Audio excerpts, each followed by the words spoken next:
Fé e Obras.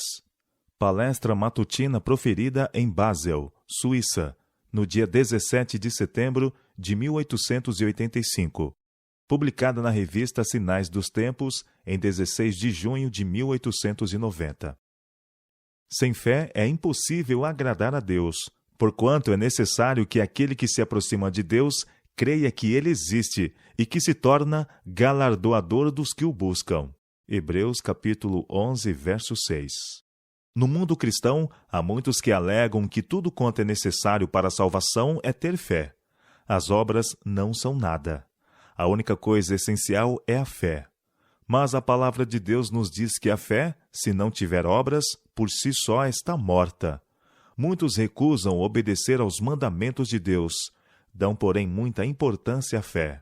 Mas a fé precisa ter um fundamento. Todas as promessas de Deus são feitas sob condições. Se fazemos sua vontade, se andamos na verdade, então podemos pedir o que quisermos, e nos será feito. Enquanto procuramos diligentemente ser obedientes, Deus ouvirá nossas petições, mas Ele não nos abençoará na desobediência. Se resolvemos desobedecer a seus mandamentos, podemos exclamar: fé, fé, tão somente tende fé. E a segura palavra de Deus dará a resposta. A fé sem as obras é inoperante. São Tiago, capítulo 2, verso 20. Semelhante fé será apenas como o bronze que soa e como o símbolo que retine. A fim de receber os benefícios da graça de Deus, precisamos fazer a nossa parte. Precisamos labutar fielmente e produzir frutos dignos do arrependimento. Somos cooperadores de Deus. Não deveis sentar-vos indolentemente, aguardando uma grande ocasião para realizar importante obra para o Mestre. Não deveis negligenciar o dever que se acha diretamente em vosso caminho, mas deveis aproveitar as pequenas oportunidades que surgem ao vosso redor. Devemos fazer tudo o que pudermos de nossa parte para combater o bom combate da fé. Devemos lutar, labutar, esforçar-nos e porfiar por entrar pela porta estreita. Sempre devemos pôr o Senhor diante de nós. Com mãos limpas, com coração puro, temos de procurar honrar a Deus em todos os nossos caminhos. Foi-nos provido auxílio naquele que é poderoso para salvar. O Espírito de verdade e luz nos vivificará e renovará por suas misteriosas atuações, pois todo o nosso progresso espiritual vem de Deus e não de nós mesmos. O verdadeiro obreiro terá poder divino para ajudá-lo, mas o ocioso não será sustentado pelo Espírito de Deus. Em certo sentido, somos deixados na dependência de nossas próprias energias. Devemos procurar diligentemente ser zelosos e arrepender-nos, limpar as mãos e purificar o coração de toda contaminação. Devemos alcançar a norma mais elevada, crendo que Deus nos ajudará em nossos esforços. Precisamos buscar, se queremos achar, e buscar com fé.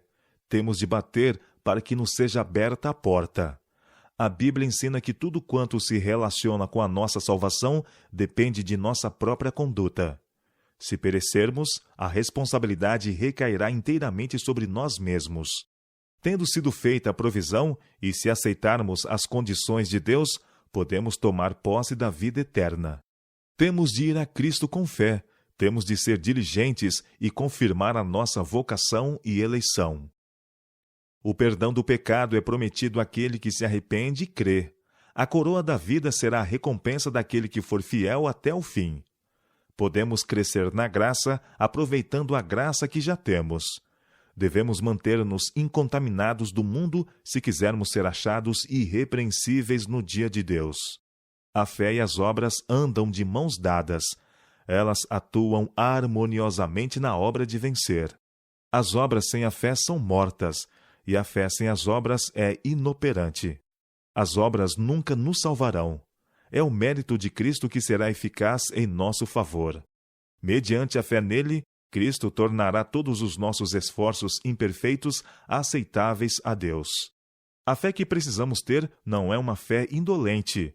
A fé que salva é aquela que opera pelo amor e purifica a alma. Quem quer levantar a Deus mãos santas, sem ira e sem animosidade, andará inteligentemente no caminho dos mandamentos de Deus.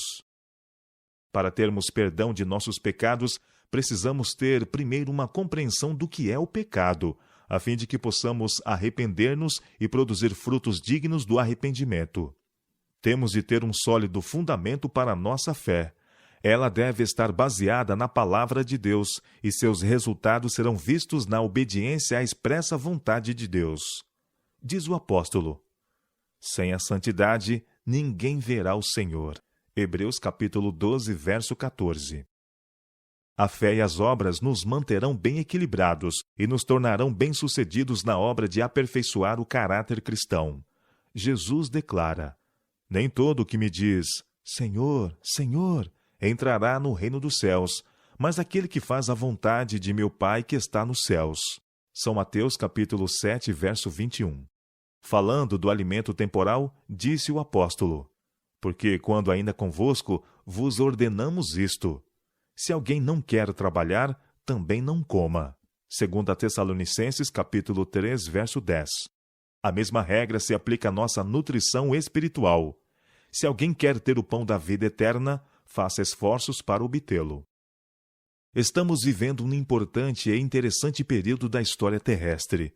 Necessitamos de mais fé do que tivemos até agora. Necessitamos de mais firme apego ao alto. Satanás está trabalhando com todo o poder para obter a vitória sobre nós, pois sabe que tem pouco tempo para trabalhar. Paulo desenvolvia sua salvação com temor e tremor. E não devemos temer que, sendo-nos deixada a promessa, suceda parecer que algum de nós tenha falhado e demonstremos ser indignos da vida eterna? Devemos vigiar em oração, fazendo ingente esforço para entrar pela porta estreita. Não há desculpa para o pecado ou para a indolência. Jesus vai à frente e quer que sigamos os seus passos. Ele sofreu. Ele se sacrificou como nenhum de nós pode fazê-lo, para que pudesse colocar a salvação ao nosso alcance. Não precisamos ficar desalentados. Jesus veio a nosso mundo trazer poder divino ao homem, para que por meio de sua graça possamos ser transformados à sua semelhança. Se está no coração obedecer a Deus, se são feitos esforços nesse sentido, Jesus aceita esta disposição e esforço como o melhor serviço do homem e supre a deficiência com seu próprio mérito divino. Ele não aceitará os que alegam ter fé nele e, no entanto, são desleais aos mandamentos de seu Pai. Muito ouvimos acerca de fé, mas precisamos ouvir muito mais acerca de obras. Muitos estão a enganar a própria alma, vivendo uma religião fácil, acomodatícia, sem cruz. Mas diz Jesus: se alguém quer vir após mim, a si mesmo se negue, tome a sua cruz e siga-me. São Mateus capítulo 16, verso 24.